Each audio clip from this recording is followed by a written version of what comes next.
네, 어제 조윤선 전 정무수석의 재판이 있었습니다. 여기에 박준우 전 정무수석이 증인으로 나왔는데요. 전임 정무수석이었습니다. 박준우 전 수석 같은 경우에는 조 전 수석에게 불리한 진술을 어제 했는데요. 1심 때 한 진술을 바꾼 겁니다. 1심 때는 조 전 정무수석에게 블랙리스트 관련 업무를 인수인계했는지 기억나지 않는다라고 했는데요. 이 말을 뒤집은 겁니다. 조 전 장관, 조윤선 전 장관은 굉장히 곤혹스러운 곤란한 불리한 증언이네요. 이렇게 되면 왜냐하면 이전에는 기억나지 않는다고 했는데 이거 다시 뒤집은 거예요. 인수인계 했다고. 예. 네. 1심 같은 경우에는 그러한 진술 등을 바탕으로 해서 무죄를 줬었거든요. 예. 그런데 그게 아예 뒤집어진 겁니다. 굉장히 자세히 진술했습니다. 어제. 예. 그때도 기억났는데 사실은 변호인단 측에서 거짓말을 유도하여서 그렇게 거짓말했다. 근데 지금 마음이 바뀌었다. 이런 거 아닙니까? 마음이 바뀌었다기보다는 이제 본인에게 예, 검찰 수사를 받고 있는 상황이거든요. 본인에게 이 혐의가 오게 될 경우에 이제 어떻게 합니까? 자기가 벗어나야 되는데 여하간 조 전 장관은 석방됐는데 굉장히 불리하게 됐습니다. 네, 시기와 장소, 워딩까지 굉장히 자세하게 이야기했습니다. 좌파단체 배제와 우파단체 지원은 박근혜 대통령과 김기춘 비서실장이 관심이 있는 사안이기 때문에 챙겨야 한다. 이렇게까지 말했다고 합니다. 자, 시간이 거의 다 됐기 때문에 이제 제목 체크하고 넘어갈까요? 네, 신임 대법관 후보로 두 사람이 제청됐는데요. 안철상 대전지방 법원장과 민유숙 서울고법 부장판사입니다. 이제까지 서울대 50대 남성으로 획일화됐던 대법원 구성에서 탈피해서 다양화가 시도됐다라는 평가받고 있습니다. 비서울대 출신 여성법관 그리고 소위 이제 엘리트 코스로 가는 법원 행정처 거치지 않은 그런 의미에서 파격이다. 평가를 받고 있고요. 다음은요. 네, 국민의당과 바른정당 정책연대 협의체가 오늘 첫 회의를 엽니다. 바른정당 유승민 대표 같은 경우에는 또 자유한국당과 통합하지 않겠다라고 선을 그었고요. 하지만 국민의당 내에서는 반대파의 반발이 갈수록 거세지고 있습니다. 지금 이제 이 앞에는 바른정당이 그렇게 분당이 됐고 혹시 국민의당도 그런 길을 걸을까 싶어서 정당 관련해서는 인수가 계속 나오고 있습니다. 자, 오늘 여기까지. 네, 국정원이 2013년 검찰의 대선 개입 수사를 막으려고 원세훈 전 원장의 개인 비리를 들이밀었다라는 한겨레 신문에 오늘 아침 보도가 있습니다. 그러면서 댓글 사건 수사를 중단시켜야 한다라는 보고서를 작성했다라는 건데요. 그러니까 국정원은 검찰 수사가 한참 진행되던 2013년 4월 달에 수사 무마를 위한 하나의 전략을 짰다라고 합니다. 검찰도 체면이 있기 때문에 원전 원장을 구속되긴 해줘야 되는데 그것이 개인 비리여야 한다라는 건데요. 일종의 빅딜을 해야 된다라는 보고서 내용이 있다고 합니다. 국정원은 이런 곳이에요. 국정원장을 했던 사람 아닙니까? 그 사람인데도 국정원이 살려고, 그러니까 국정원 댓글 수사는 하지 말고, 그래서 이제 검찰이 이렇게 나섰는데, 뭐 먹을 건 줘야 되지 않냐. 그러니까 개인 비리로 잡아가라. 이런 딜을 국정원이 기획해서, 그러니까 국정원장 예를 들어서 개인 비리들 캐고 있던 걸 가지고 이거 줄 테니까 국정원이 관여된 댓글 공작은 놔주고 검찰에게 그냥 개인 비리로 구속시켜라. 그럼 니네 면도 살고. 네, 물론 그런 의사를 간접적으로 전달했는데 결과적으로 성사되지 않았다라고 해당 신문은 보도하고 있는데요. 소위 속죄한 카드라는 워딩이요. 보고서에 있다고 합니다. 이때 당시 최동욱 총장과 그다음 윤석열 수사팀장이요. 지검장 두 양반이 이런 걸 안 받은 거죠. 그래서 대신 그 두 양반이 날아간 거죠.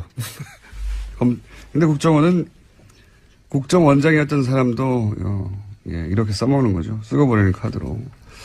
국정원이 그런 곳입니다. 자, 다음 뉴스는요. 네, 2012년, 2013년 경찰의 국정원 댓글 사건 수사 당시에 수사 정보를 국정원 쪽에 흘려준 의혹을 받고 있는 김병찬 서울 용산경찰서장이 있습니다. 어제 검찰에 출석했는데요. 출석에 앞서서 취재진들과 만나서 이렇게 이야기했습니다. 자신이 당시에 국정원 관계자와 연락을 주고받은 건 사실이지만 다 업무상 필요에 의해서 통화한 거다라고 주장하고 있습니다. 이 뉴스의 핵심은 또 김용판 전 청장을 향한 수사라는 거죠. 이게 지금 김병찬 서울 용산경찰서장을 왜 갑자기 검찰에 출석시켰냐. 이거는 이제 똑같은 시기에 댓글 공작을 수사했던 경찰.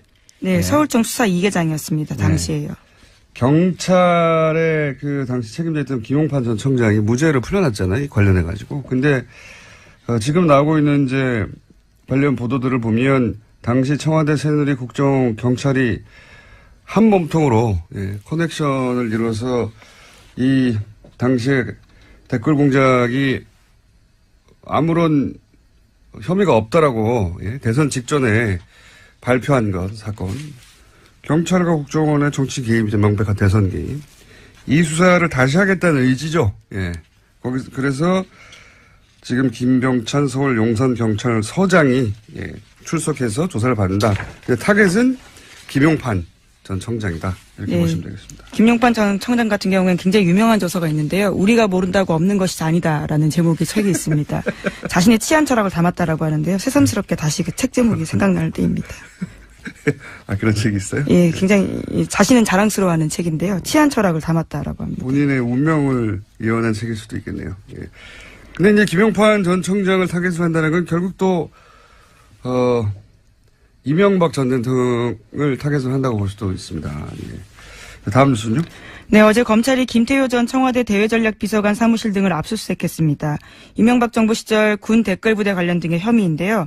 검찰 관계자는 의미 있는 자료를 일부 확보했다라고 밝혔습니다. 김 전 비서관은 김관진 전 국방부 장관이 이명박 전 대통령에게 사이버사 증언과 관련해서 보고하는 자리에 배석했고요. 이후에 실무회의도 했다라는 의혹을 받고 있습니다. 이것도 역시 이명박 전 대통령을 타겟으로 한 수사입니다. 그러니까 댓글 공작, 국정원 댓글 공작 혹은 사이버 살인무 댓글 공작. 이 공작을 이제 청와대에서 주도했는데 청와대 주도했던 실무회의의 총책 정도 해당되는 사람이 이 김태효 당시 비서관이거든요. 이 김태효 비서관이 김관진 전 국방장관이 이제 검찰에서 인정했잖아요. 본인이 대통령에게 사이버사 증언과 관련 보고를 했고 지시도 받았다. 대통령이 보고했다는 말을 했어요. 김관진 전 장관이. 했다는 거죠. 예. 근데 그 실무회의의 책임자였단 말이죠. 김태효 비서관이. 그러니까 지금 김관진, 민관빈 석방되니까 아예 다이렉트로 김태효 비서관 쪽으로 타겟을 바꾼 겁니다. 현재. 예. 이것도 역시 이명박 전 대통령을 타겟으로 하는 수사 진척이다. 자, 다음 뉴스는요? 네, 어제 국회 부의장인 자유한국당 심재철 의원의 발언이 논란이 되고 있습니다. 문재인 대통령과 임종석 비서실장, 서훈 국정원장과 윤석열 서울지검장을 법치 파괴, 내란죄와 국가기밀 누설죄 등으로 형사고발해야 한다라고 주장해서인데요. 심 의원은 현재 문재인 정부가 적폐청산이라는 미명 아래 여러 행정부처 과거사 진상조사위를 설치해서 벌이고 있는 일은 실질적으로 조사가 아니라 수사다 이렇게 주장하고 있습니다. 예. 하여튼 전 부럽습니다.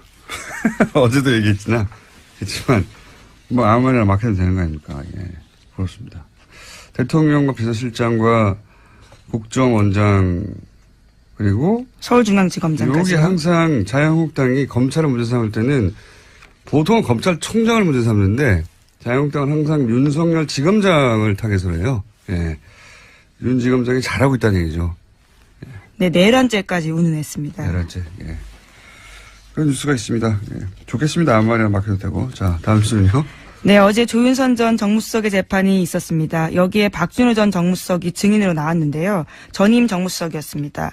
박준우 전 수석 같은 경우에는 조 전 수석에게 불리한 진술을 어제 했는데요. 1심 때 한 진술을 바꾼 겁니다.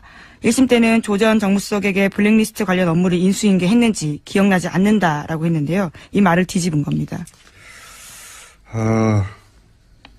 조 전 장관, 조윤선 전 장관은 굉장히 곤혹스러운, 곤란한, 불리한 증언이네요. 이렇게 되면, 왜냐하면 이전에는 기억나지 않는다고 했는데, 이거 다시 뒤집은 거예요. 인수인계 했다고. 예. 네. 1심 같은 경우에는 그러한 진술 등을 바탕으로 해서 무죄를 줬었거든요. 예. 그런데 그게 아예 뒤집어진 겁니다. 굉장히 자세히 진술했습니다, 어제. 예. 그때도 기억났는데, 사실은 변호인단 측에서 거짓말을 유도하여서, 그렇게 거짓말 했다. 근데 지금 마음이 바뀌었다. 이런 거 아닙니까? 마음이 바뀌었다기보다는 이제 본인에게. 예, 검찰 수사를 받고 있는 상황이거든요. 본인에게 이 혐의가 오게 될 경우에 이제 어떻게 합니까? 자기가 벗어나야 되는데. 여하간 조 전 장관은, 예, 석방됐는데, 예. 굉장히 불리하게 됐습니다. 네, 시기와 장소, 워딩까지 굉장히 자세하게 이야기했습니다. 좌파단체 배제와 우파단체 지원은 박근혜 대통령과 김기춘 비서실장이 관심이 있는 사안이기 때문에 챙겨야 한다. 이렇게까지 말했다고 합니다. 자, 시간이 거의 다 됐기 때문에 이제 제목 체크하고 넘어갈까요? 네, 신임 대법관 후보로 두 사람이 제청됐는데요. 안철상 대전지법 법원장과 민유숙 서울고법 부장판사입니다. 이제까지 서울대 50대 남성으로 획일화됐던 대법원 구성에서 탈피해서 다양화가 시도됐다라는 평가받고 있습니다. 비서울대 출신 여성 법관 그리고 소위 이제 엘리트 코스로 가는 법원 행정처 거치지 않은 네. 그런 의미에서 파격이다. 예, 평가를 받고 있고요. 다음은요. 네, 국민의당과 바른정당 정책연대 협의체가 오늘 첫 회의를 엽니다. 바른정당 유승민 대표 같은 경우에는 또 자유한국당과 통합하지 않겠다라고 선을 그었고요. 하지만 국민의당 내에서는 반대파의 반발이 갈수록 거세지고 있습니다. 지금 이제 이 앞에는 바른정당이 그렇게 분당이 됐고 혹시 국민의당도 그런 길을 걸을까 싶어서 예. 정당 관련해서는 인수가 계속 나오고 있습니다. 네. 자, 오늘 여기까지.